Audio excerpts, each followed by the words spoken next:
அவங்க சொல்றாங்க 15-20 ஆண்டு காலமாக விடப்பட்ட பிரச்சனைகள் தேங்கி கிடந்தது, அதெல்லாம் ஒழுங்கு பண்ணி கொண்டுட்டு வந்துட்டு இருக்காங்க.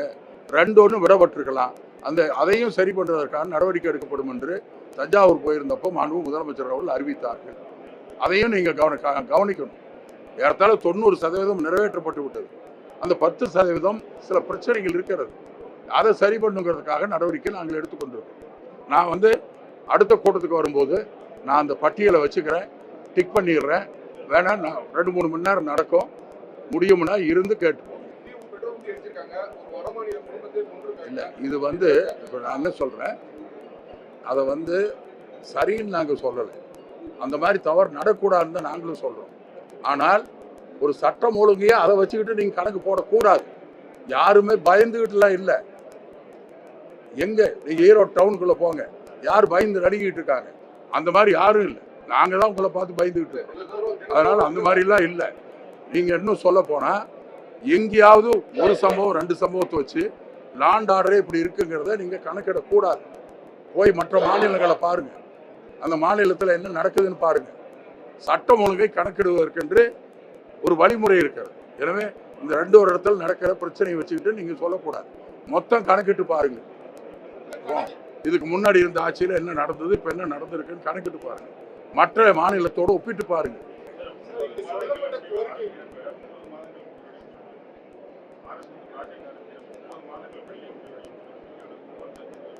இல்லை அதாவது இப்பொழுதுதான் அந்த திட்டத்தில் கொஞ்சம் பெரிதாக்கப்பட்டிருக்கிறது. அது முதல்ல கொடுத்தது, அதற்கு பின்னாலே நிலத்தடி நீரை அத்தனையும் எடுத்து சுத்தம் செய்ய வேண்டும் என்று அந்த வகையிலே அந்த ஸ்கீம் கொஞ்சம் விரிவாக்கப்பட்டிருக்கிறது. எனவே அதன் காரணத்தால் தான் 12 மாதம் அவர்கள் சொல்லியிருக்கிறார்.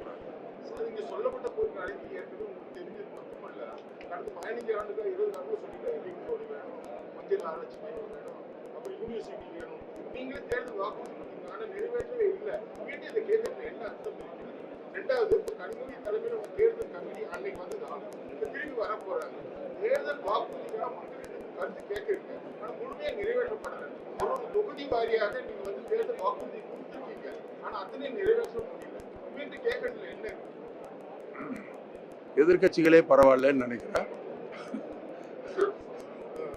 நாங்க 2021 கொடுத்த வாக்குறுதிகளில் 90% மேலே நிறைவேற்றப்பட்டிருக்கிறது. நான் பட்டியலை வேணா கொடுக்கிறேன். 90% மேலே நிறைவேற்றப்பட்டிருக்கிறது. சில வாக்குறுதிகள் இதை நிறைவேற்றுவதற்கு வாய்ப்பு இல்லை என்று சொல்லப்பட்டிருக்கிறது, அத்தனையும் நிறைவேற்றப்பட்டிருக்கிறது.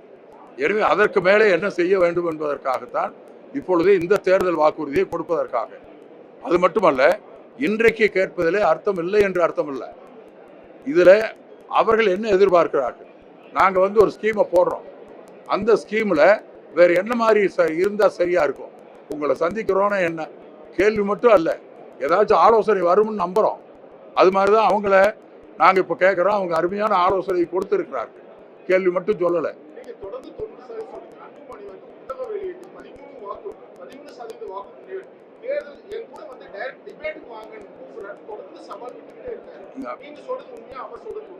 இங்க பாருங்க, நான் அந்த பட்டியல் எடுத்து உங்களுக்கு கொடுத்துறேன். நாங்க தேர்தல் வாக்குறுதியில கொடுத்த அந்த பட்டியல் இருக்கு, எது நடந்திருக்கு டிக் பண்ணி உங்க கையில கொடுக்குறேன். நீங்க அதை செக் பண்ணுங்க. அவர் சொல்ற மாதிரி 15% இருந்ததுனாக்கா அவர் சொல்றதை கேட்கு.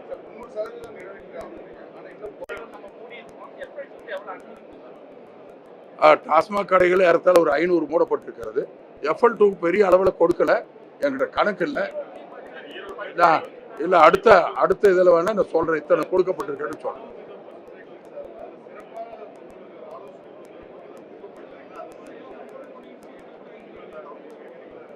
ஆமா, இல்ல அது அவர்களை ஊக்கப்படுத்துவதற்காக அல்ல, அரசாங்கம் ஊக்கம் பெற வேண்டும் என்பதற்காக அவங்க சொல்றது. ஏன்னா நாங்க யோசிச்சு நாங்க பண்றோம்.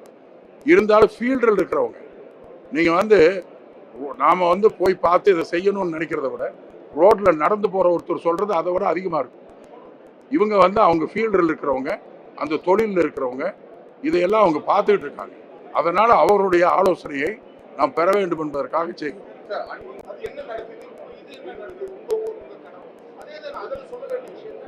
இல்லை, அதுல போயிட்டு இருக்காங்க. ஒருவேளை ஆமாம், ஒவ்வொரு இண்டிவிஜுவலுக்கு உண்டான கோரிக்கை அது போயிட்டு இருக்காங்க, கொடுத்துட்டு இருக்காங்க. அதற்காக தனியாக வாலண்டியர்ஸ் போய் அதை பண்ணிட்டு இருக்காங்க. இது வந்து பெரிய திட்டங்களை சொல்றதுக்கான ஒரு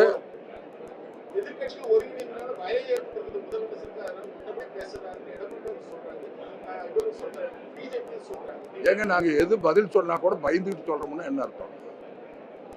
நீங்க இல்ல ஏதாச்சும் சொல்றோம்னாக்க பயந்துகிட்டு தான் அதை பண்றோம்னு சொன்னா இது என்ன நியாயம்னு எனக்கு புரியல.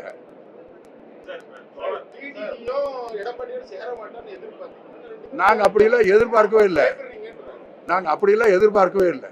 அவங்க இவ்வளவு தூரம் கஷ்டப்பட்டு சேர்றாங்கன்னா அப்ப எங்களை பார்த்து பயம்னு தான் அர்த்தம். நாங்க இங்க பாருங்க, 1000 கட்சி ஒன்னா சேரட்டும். திமுக திட்டங்களை இந்த மக்களுக்கு செய்து இருக்கிறது, முதலமைச்சர் செய்திருக்கிறார், துணை முதலமைச்சர் அதே வேலையாக இருக்கிறார்.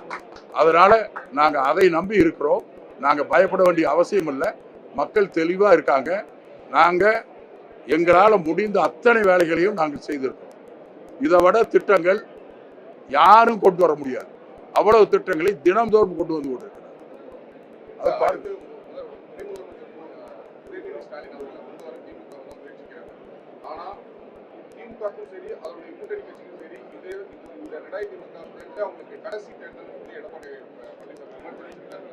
ஏங்க அவர்கிட்ட கடவுளா என்னங்க சொல்றீங்க? ஒரு எதிர்கட்சி அவர் வந்து அப்படித்தான் பேசுவாரு, வேற என்ன மாதிரி பேசுவாரு? மறுபடியும் திமுக வந்து விடுமுன்னா அவர்கிட்ட சொல்லி எதிர்பார்க்க முடியும்? அப்படி எதிர்பார்க்க முடியாது. நீங்க அங்க இருக்கிற எல்லா கட்சியும் நாங்க தான் ஆட்சிக்கு வருவோம்னு பேசிட்டு இருக்காங்க. ஆனா அவங்களுக்கு மனசுல தெரியும் திமுக தான் அடுத்தது ஆட்சிக்கு வரும். துணை முதலமைச்சர் அவர்களை அந்த கட்சியில் இருக்கிறவங்க அங்கீகரிக்கிறார்கள், பொதுமக்கள் அங்கீகரிக்கிறார்கள். ஆனால் தளபதி அவர்கள் இன்றைக்கு இந்த ஆட்சியை மிக சிறப்பாக நடத்தி கொண்டிருக்கிறார்கள். இதுல வந்து அங்க எந்த விதமான போட்டியோ அல்லது இப்படி கொண்டு வந்தோம் அப்படி கொண்டு வந்தோம் அந்த எண்ணமும் அல்ல. அதுல வந்து எல்லாரும் உழைக்கிறார்கள். இதுதான் இருக்கிற கணக்கை ஒழிய அவர்கள் இதை பாராட்டுவாங்க, அவங்க வந்து பரவாயில்லன்னு சொல்லுவாங்கன்னு சொல்ல முடியாது. நீங்க தனியா வேணா வீட்டுல போய் கேட்டு பாருங்க, அவர் சொல்லுவார். செய்திகளை உடனுக்குடன் தெரிந்து கொள்ள கீழ்கண்ட கேபிள் மற்றும் டிடிஹெச் நெட்வொர்க்குகளில் எம்நாடு செய்தி தொலைக்காட்சியை காணுங்கள். பாதகம் செய்பவரை கண்டால் நாம் பயம் கொள்ளலாகாது பாப்பா. மோதி மிதித்து விடு பாப்பா, அவர் முகத்தில் உமிழ்ந்து விடு பாப்பா.